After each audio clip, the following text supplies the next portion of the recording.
Oke, pada video kali ini saya akan mendemonstrasikan aplikasi inventory sekolah. Aplikasi ini adalah aplikasi berbasis web yang dirancang untuk mengelola aset ya sekolah, baik dari barang masuk, barang keluar, peminjaman barang hingga juga stok yang tersedia secara real time. Nah, aplikasi ini fleksibel, bisa digunakan untuk berbagai jenjang pendidikan ya, dari SD hingga SMA begitu. Nah, aplikasi ini dibuat dengan level 9, booster juga MySQL. Terdapat 4 jenis pengguna atau role, yaitu ada admin, ada TU, ada kepala sekolah, juga ada guru. Nah, untuk fiturnya itu ada pengelolaan data pengguna, ada admin hingga guru. Kemudian ada master data barang, kategori barang hingga supplier, dan transaksi barang seperti pencatatan barang masuk, barang keluar gitu kan. Ada stok barang, peminjaman barang, hingga reporting atau laporan begitu. Nah, bagi teman-teman yang ingin menggunakan aplikasinya, bisa kunjungi link di bawah ya, ataupun teman-teman yang bukan jasa pembuatan website bisa juga klik link di deskripsi begitu. Oke, langsung aja kita coba demonya ya. Kita coba demonya. Misalnya kita coba ke admin dulu. Di admin nanti ketika kita masuk sebagai admin, maka akan muncul ringkasan data yang ada di admin ini. Kita bisa cek data sekolah di sini. Misalkan kita bisa mengubah nama sekolahnya, misalkan satu Kita Jaya, ataupun bisa mengubah juga kolom-kolom lain yang ada gitu, misalkan logo ataupun websitenya. Berboleh maka akan terbarui. Selanjutnya ada di master data. Master data di data supplier nanti muncul data suppliernya, kita bisa tambahkan ya kan, satu persatu, atau juga kita bisa edit nomornya apabila kesalahan. Kita simpan maka diperbarui, maka kalaupun ada yang ingin dihapus bisa kita hapus begitu. Kita hapus maka berhasil dihapus. Nah, kemudian ada di kategori barang. Nanti muncul di sini kategori barang yang ada di sekolah, misalkan dari alat tulis kantor, elektronik hingga yang lainnya begitu ya. Kita bisa tambahkan satu persatu, tapi bisa juga bisa kita hapus gitu.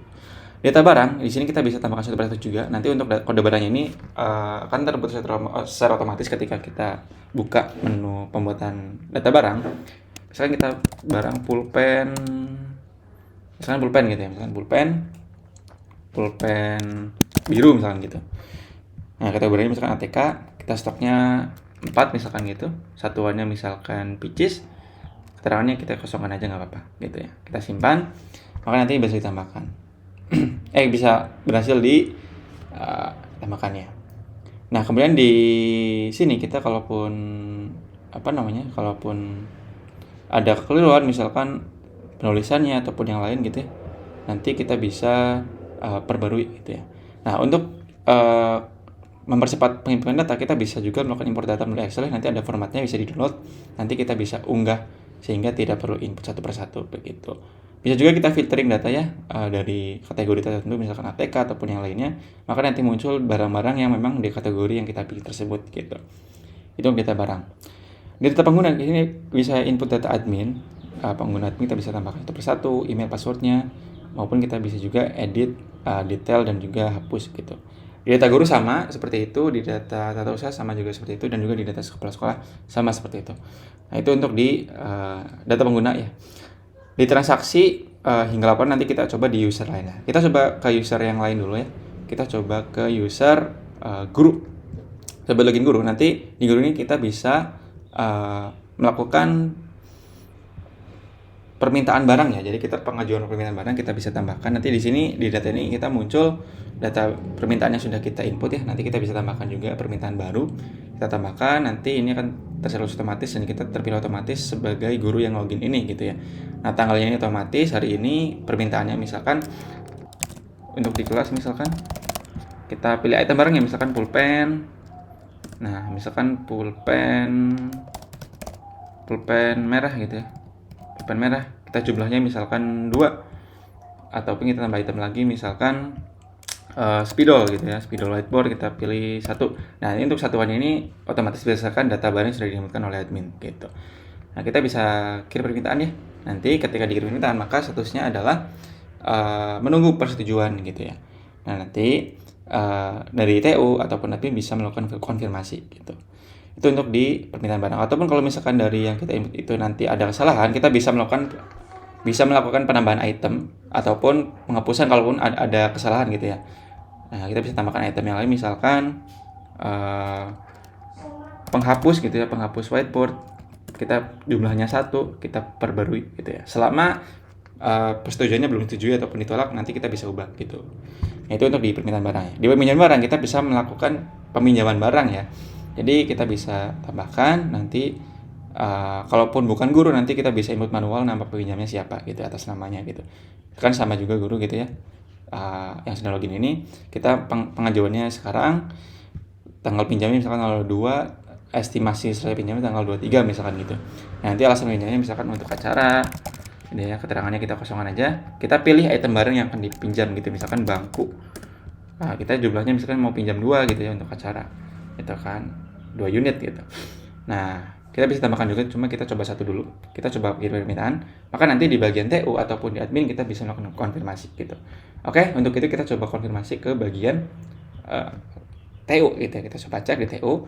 Di TU ini fiturnya mirip seperti admin, cuma lebih sedikit gitu ada data supplier dan kategori barang. Kita coba langsung aja ke transaksi. Nah, di TU ini ada barang masuk. Barang masuk ini adalah data pembelian barang ya. Jadi pembelian barang ini kita bisa untuk menambahkan stok barang yang sudah ada gitu ya, ataupun barang baru gitu ya. Kita pembelian barang misalkan penerimanya atau pembelinya misalkan Irwan gitu ya. Tanggal pengajuannya hari ini, kita keterangannya misalkan penambahan stok barang gitu ya. Barang, kita misalkan barang yang mau ditambahkan stoknya misalkan buku matematika gitu ya, jumlahnya ada 10 gitu ya.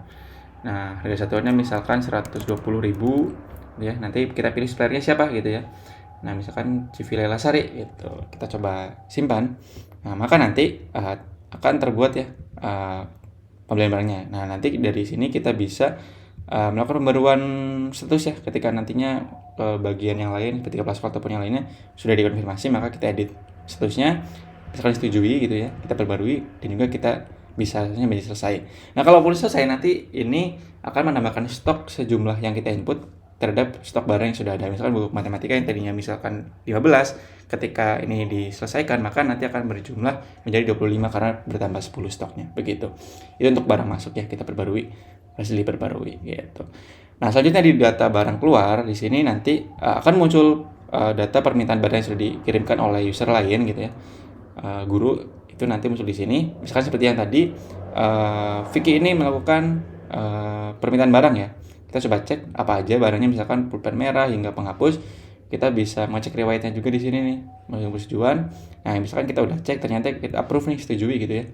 Disetujui, kita perbarui gitu ya. Nah, nanti kalaupun barangnya sudah diserahkan kepada penerimanya, maka kita bisa edit menjadi selesai. Nah, ketika nanti ini selesai, maka stok barang, setiap barang ini akan berkurang begitu, karena ini barang keluar ataupun habis pakai lah gitu.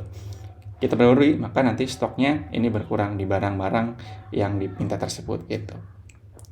Itu untuk di barang keluar. Kemudian di peminjaman barang, di sini nanti akan muncul juga data-data permintaan barang yang sudah dikirimkan oleh user seperti guru yang tadi gitu ya. Nah, nanti di sini ada data Vicky Winarsi yang tadi melakukan input ya. Kita coba cek. Nah, nanti kita detailnya apa, misalkan bangku panjang ternyata untuk acara nih gitu kan. Nah, nanti kita bisa mengonfirmasi, kita bisa edit statusnya menjadi misalkan disetujui atau ditolak. Misalkan ditolak. Nah, misalkan ditolak karena misalkan tidak di-approve ataupun barangnya kosong atau seperti apa gitu ya, kita bisa perbarui menjadi ditolak gitu. Nah, kan kemudian kita bisa kirim feedbacknya kepada user tersebut, misalkan barangnya sudah di-keep untuk acara lain misalnya gitu, kita perbarui. Nah, nanti akan muncul di akun pengajunya ya, itu akun Winarsi ini. Begitu. Itu di peminjaman barang. Kita coba cek ke akun ataupun ke role kepala sekolah ya. Kita coba login. Nah, di kepala sekolah ini nanti kita bisa melakukan pencetakan laporan ya. Kita misalkan laporan barang, kita bisa cek mau semua ataupun per satu kategori gitu kan. Laporan semua nanti muncul stoknya berapa, kita ataupun satu persatu alat tulis kantor misalkan nanti muncul. Nah, selanjutnya di laporan keluar masuk barang, nanti kita bisa pilih jenis laporannya, mau barang keluar gitu dari tanggal berapa sampai tanggal berapa, misalkan sampai sekarang gitu ya. Kita cetak laporannya, nanti muncul barang keluar atau barang permintaannya gitu kan. Nah, misalkan barang masuk gitu ya, nanti kita bisa cetak juga gitu, barang-barang apa yang sudah selesai ataupun sudah masuk gitu. Nah, kemudian ada di permintaan atau pembelian barang, kita pilih jenisnya, bisa permintaan barang gitu kan, pengajunya siapa, mau semua ataupun satu persatu setiap pengajunya. Nah, nanti pilih statusnya semua atau yang lainnya gitu, kita bisa pilih gitu. Kita coba cetak, nanti muncul, maupun kita juga bisa ke pembelian barang ya gitu. Nanti kita cetak juga, maka nanti akan muncul pembelian barang laporannya begitu. Selanjutnya yang terakhir itu di laporan peminjaman barang ya. Nanti kita bisa milih pengajunya mau semua ataupun user lainnya juga persatu persatu. VRC kita misalkan yang menunggu persetujuan gitu ya. Kita cetak apakah ada, ternyata nggak ada. Itu kita semua. Nah, kan nanti muncul semua peminjaman barang gitu ya. Yang seterusnya menunggu persetujuan begitu. Itu untuk di laporannya. Nah, kita bisa melakukan edit data user ya. Edit data baik dari nama, email hingga passwordnya hingga juga edit foto begitu.